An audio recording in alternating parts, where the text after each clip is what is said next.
अस्सलामुअलैकुम, मैं हूं बाबुल आशमी। आप देख रहे हैं क्रिप्टो 1.0। क्रिप्टो मार्केट की अपडेट मैं आपको देता हूं। अभी कंप्यूटर की स्क्रीन पे ले चलता हूं। बीएनबी के ट्रेड दूंगा, अथीरियम के ट्रेड दूंगा, बीटीसी का एनालिसिस करेंगे। साथ में हम जो पहले ट्रेड्स हमने बनाई थी फिलकॉइन, बीएनबी और अथीरियम की 3 ट्रेड्स हमने बनाई थी, उनको देखते हैं कि उनका रिजल्ट कैसा आया है। साथ में हम नैस्डैक, S&P 500 और क्रिप्टो मार्केट की अपडेट्स के बारे में बात करेंगे। तो चलते हैं कंप्यूटर की स्क्रीन पे। सबसे पहले हम अपने ट्रेड के बारे में बात करेंगे। ये मैंने आपको अथीरियम की ट्रेड दी थी और ट्रेड हमने यहाँ से ओपन की थी। उसके बाद थोड़ी सी मार्केट ऊपर गई और उसके बाद नीचे आके मार्केट ने स्टॉप लॉस हिट नहीं किया। मार्केट ने हमारी प्रॉफिट हिट करवाई। ये देखें काफ़ी नीचे तक मार्केट आई है उसके बाद, और फिर से मार्केट ने ऊपर जाना शुरू कर दिया। हमने तो यहाँ पे एग्जिट कर दिया। ठीक है, मैंने आपसे कहा था कि इससे ज़्यादा हम वेट नहीं करेंगे, हम सेफ़ रह के खेलते हैं हमेशा।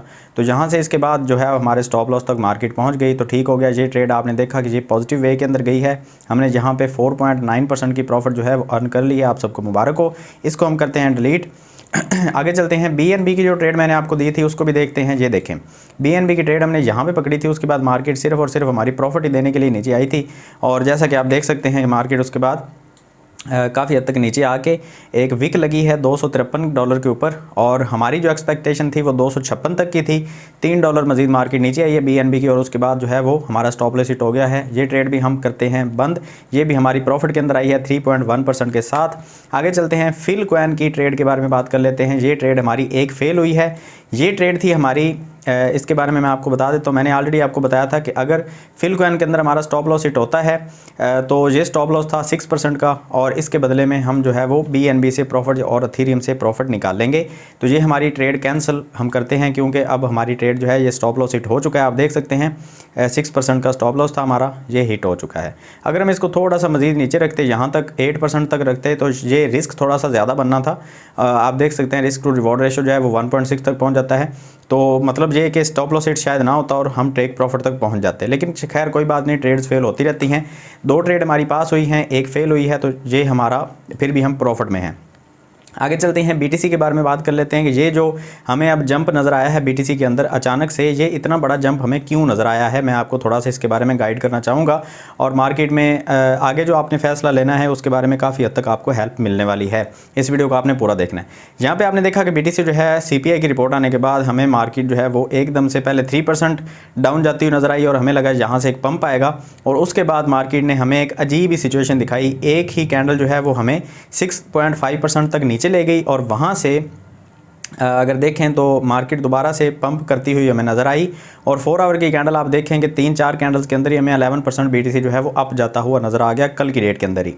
ठीक है, तो ये हुआ क्यों, इसके बारे में थोड़ा सा हम डिस्कस करते हैं। ये देखें, नैस्डैक में आपको क्या नज़र आया कि मार्केट जो है वो परसों क्लोज़ हुई थी। अगर हम डेली कैंडल की बात करें तो ये देखें मार्केट की क्लोजिंग थी यहाँ पे, इस हिस्से में, ये आप देख सकते हैं यहाँ पे मार्केट की क्लोजिंग थी, और मार्केट ओपन हुई है गैप डाउन के साथ। ये देखें इतना ज़्यादा गैप डाउन था मार्केट में, और जहाँ पे ओपनिंग होने के बाद मार्केट ने अच्छा खासा यहाँ तक का पंप हमें दिखा दिया। ये देखें, ये कोई छोटा पंप नहीं है। नैस्डैक के अंदर एक ही कैंडल जो है उसने हमें पंप दिखा दिया 5.6% का। अब ये देखें, ये एक बहुत कमाल की बात है। और ये हुआ क्यों, अब हम चलते हैं इस साइड पे। अगर आप देखें तो मैंने आपसे डिस्कस किया था कि 13 अक्टूबर को एक रिपोर्ट आनी है CPI की, और ये जो रिपोर्ट है ये इसके बारे में सोचा जा रहा था कि 8.1% तक का नंबर अगर आएगा तो मार्केट जो है वो पंप करेगी, थोड़ा बहुत, ज़्यादा डंप नहीं करेगी, ज़्यादा पंप नहीं करेगी, थोड़ा बहुत ऊपर जाएगी, और उसके बाद मार्केट जो है वो न्यूट्रल हो जाएगी। ठीक है, अच्छा, लेकिन जो नंबर आया है वो 0.1% ज़्यादा आया है हमारी एक्सपेक्टेशन से। अब ये जो नंबर ज़्यादा आया था इसकी वजह से मार्केट जो ओपन हुई वो तो हुई डाउन। ठीक है, लेकिन क्योंकि ये नंबर 0.1% सिर्फ 0.1% सिर्फ ज़्यादा था, तो इसकी वजह से मार्केट जो है उसके अंदर ज़्यादा पैनिक नहीं फैला, और ये नंबर बहुत ज़्यादा बड़ा ना होने की वजह से मार्केट में एकदम से हमने देखा कि मार्केट नीचे आना शुरू तो हुई, लेकिन जहाँ पे बहुत बड़े बड़े बाइंग आर्डर लगे और लोगों को पता चल गया कि अब मार्केट ऊपर जाने वाली है, लोगों ने खरीद के मार्केट को ऊपर पहुँचा दिया। अब अभी भी मार्केट जो है वो डाउन ट्रेंड के अंदर है। मैं आपको थोड़ा सा ये समझाने की कोशिश करता हूँ, अगर आपको समझ आ जाए तो बहुत अच्छी बात है। आप देख सकते हैं कि अगर हम यहाँ पे अभी भी ट्रेंड लाइन 4 आवर के टाइम फ्रेम के ऊपर अगर खींचते हैं तो आप समझ सकते हैं कि ये जो ट्रेंड लाइन है हमें यहाँ से अभी भी नीचे आती हुई नज़र आ रही है। ये देखें, ठीक है, ये जब तक इस लाइन को तोड़ के, ये देखें ये जो हमारा एक ट्रेंड है इसको तोड़ के 4 आवर की कैंडल्स अगर ऊपर क्लोज़ नहीं होती इस लाइन से, ये जो लाइन आपको नज़र आ रही है यहाँ पे अगर 4 आवर की 1-2 कैंडल्स क्लोज़ नहीं होती तो तब तक हम जो है वो बुलिश ट्रेंड के अंदर दाखिल नहीं होंगे। जो कि अभी भी आपने देखा कि एक ग्रीन कैंडल तो बनी है लेकिन उसके बाद 2 कैंडल्स हमें रेड नज़र आ रही हैं और 200 की जो मूविंग एवरेज है वो हमें आप देख सकते हैं कि एज अ रेजिस्टेंस काम करती हुई नज़र आ रही है। यहाँ पे मार्केट ने ऊपर जाके क्लोज होने की कोशिश की है लेकिन नेक्स्ट कैंडल जो है वो मार्केट के नीचे क्लोज हुई और अगली जो कैंडल है वो अगेन मार्केट के नीचे आ रही है। अब मेरी प्रेडिक्शन है वो ये है कि ये जो मार्केट अब कंसोलिडेट होगी वो 50 की मूविंग एवरेज और 200 की मूविंग एवरेज के दरमियान में कंसोलिडेट होगी और उसके बाद मार्केट फैसला करेगी कि मार्केट ने नीचे गिरना है या फिर ऊपर जाना है। ये मार्केट का फैसला अभी पेंडिंग है, अभी कोई फैसला नहीं हो रहा, अभी तक मार्केट कंफ्यूजिंग है। लेकिन हम यहाँ पे जो ट्रेड लेंगे वो तब लेंगे जब ये 50 की मूविंग एवरेज को इस हिस्से के ऊपर अगर मैं आपको यहाँ पे एंट्री पॉइंट बताऊँ तो ये एग्जैक्टली जो एंट्री पॉइंट बनेगा मेरे हिसाब से वो बनेगा कुछ 19,423 के ऊपर एक लॉन्ग की पोजीशन बन सकती है। अगर हम यहाँ पे 1 आवर की टाइम फ्रेम के ऊपर आते हैं तो आपको नज़र आएगा कि ये 200 की मूविंग एवरेज के एग्जैक्ट बिल्कुल ऊपर ये एक कैंडल जो है वो हमें नज़र आ रही है। ये देखें यहाँ पे 19,423 तक जब मार्केट आएगी तो यहाँ से अच्छा खासा एक पंप ले सकती है और ये जो पंप है ये हमें अगर हम लॉन्ग की पोजीशन जहाँ पे ओपन करते हैं तो यहाँ पे हमें 1.3% तक की प्रॉफिट जो है वो अर्न करके दे सकती है। अच्छा, यहाँ पे ये तो होगी BTC की बात। आगे चलते हैं, थोड़ी सी अथीरियम के बारे में बात कर लेते हैं। अथीरियम हमें अगेन जो है वो 50 की मूविंग एवरेज के ऊपर नज़र आ रहा है और एज अ सपोर्ट हमें नज़र आ रहा है। अगर आप यहाँ पे चाहें तो एक एंट्री आप ले सकते हैं। ये जो एंट्री है इसका स्टॉप लॉस बहुत छोटा सा बनेगा और इसका जो टेक प्रॉफिट है वो अच्छा खासा बनेगा। मैं यहाँ पे आपको ट्रेड बना के दे देता हूँ, अगर आप चाहें तो इस ट्रेड को फॉलो कर सकते हैं, अदरवाइज़ आपकी अपनी मर्ज़ी है। ये फ्यूचर ट्रेड भी आप चाहें तो ओपन कर सकते हैं, अगर चाहें तो आप यहाँ पे जो है वो स्पॉट ट्रेडिंग भी कर सकते हैं। स्टॉप लॉस हमारा बनेगा जस्ट 1.2% का और हमारा जो टेक प्रॉफिट है वो बनेगा 4.3% का।